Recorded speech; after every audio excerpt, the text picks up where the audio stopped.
آج ہر آدمی موبائل پر اور ٹی وی پر آ کر لیکچر دیتا ہے، حدیث بتاتا ہے، اور جی وہ مولوی نے یہ حدیث بیان کی، وہ آدھی بیان کی، اس مولوی نے یہ حدیث بیان کی، یہ غلط بیان کی، یہ مولوی یہ حدیث کیوں نہیں بتاتے؟ تم علماء کے سامنے آ کر بیٹھو، تمہیں لگ پتہ جائے گا، یہ مذاق نہیں ہے۔ انگلش تم اچھی بول لیتے ہو، عصری تعلیم تمہارے پاس زیادہ ہوگی،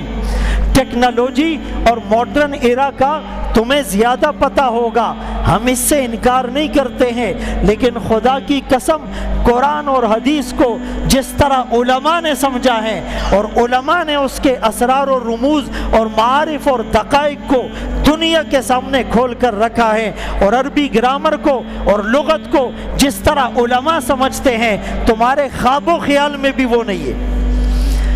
اچھا خاصا موٹیویشنل اسپیکر ہوگا اور قرآن کی آیت غلط پڑھے گا،